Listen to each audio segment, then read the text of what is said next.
भीष्म पितामह ने दुर्योधन का साथ क्यों नहीं छोड़ा? क्या आपने कभी सोचा है कि धर्म के सबसे बड़े रक्षक भीष्म पितामह यह जानते हुए भी कि दुर्योधन का साथ क्यों नहीं छोड़ा?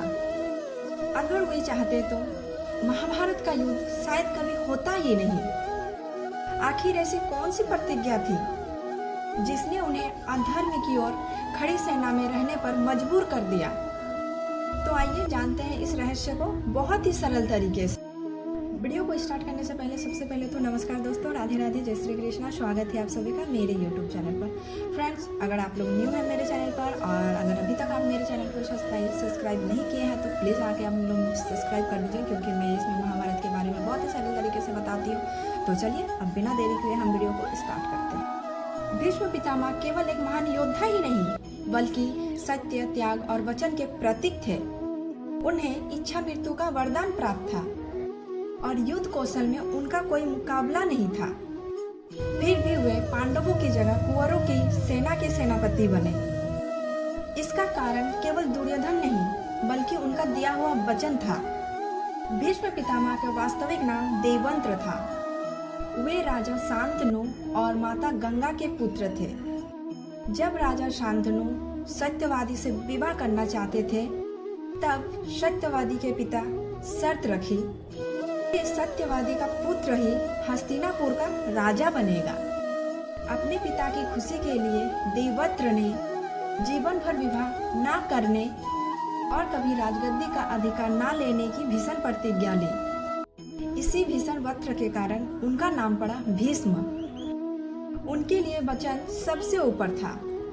भीष्म ने केवल सिंहासन का त्याग नहीं किया बल्कि यह भी वचन दिया कि वे हस्तिनापुर के सिंहासन और उसके राजा की हर परिस्थिति में रक्षा करेंगे, चाहे राजा कोई भी हो।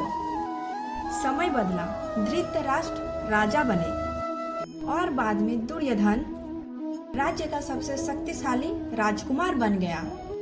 भीष्म का कर्तव्य सिंहासन का रक्षा करना था, किसी व्यक्ति का नहीं।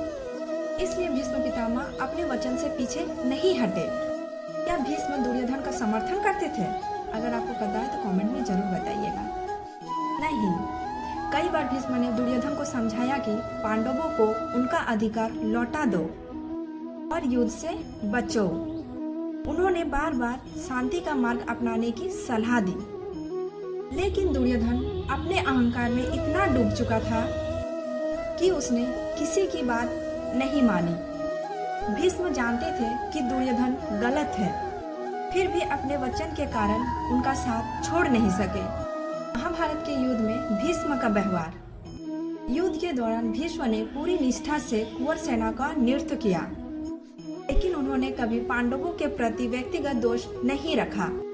कहा जाता है कि उन्होंने स्वयं पांडवों को यह संकेत दिया कि उन्हें कैसे पराजित किया जा सकता है। उन्होंने बताया कि यदि शिखंडी को सामने रखकर अर्जुन उन पर बाण चलाएगा तो वे शस्त्र नहीं उठाएंगे, और यही कारण बना कि अर्जुन ने शिखंडी को आगे रखकर भीष्म को बाणों की छाया में लेटा दिया। क्या भीष्म चाहते तो युद्ध रोक सकते थे? तो दोस्तों अपनी राय जरूर बताइएगा। यह प्रश्न आज भी लोगों के मन में आता है, लेकिन भीष्म का मानना था कि उनका धर्म अपने वचन का पालन करना है।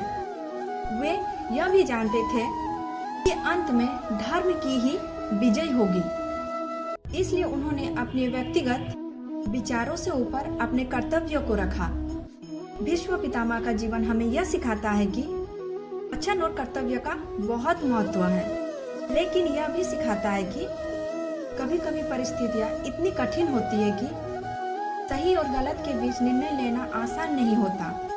उनका जीवन अनुशासन, त्याग और धर्म के प्रतीक है, लेकिन यह भी याद दिलाता है कि किसी भी प्रतिज्ञा के परिणाम दुर्गमी हो सकते हैं। तो दोस्तों अब आप समझ गए होंगे भीष्म पितामह ने दुर्योधन का साथ इसलिए नहीं छोड़ा क्योंकि वे उसके समर्थक नहीं थे, बल्कि अपने जीवन की सबसे बड़ी प्रतिज्ञा से बंधे हुए थे। उन्होंने अंत तक अपना वचन निभाया, लेकिन उसके मन में धर्म के प्रति सम्मान कभी कम नहीं हुआ। तो दोस्तों अगर आपको महाभारत की ऐसे ही रहस्य और प्रेरणादायक कहानी पसंद आते हैं तो वीडियो को लाइक करें और चैनल को सब्सक्राइब करें और कमेंट में बताइए क्या आपको लगता है कि भीष्म पितामह को अपनी प्रतिज्ञा तोड़ देनी चाहिए थी? क्या उन्होंने सही निर्णय लिया था? अपनी राय जरूर बताइएगा। धन्यवाद फ्रेंड्स, मिलते हैं नेक्स्ट वीडियो में। राधे राधे, जय श्री कृष्णा।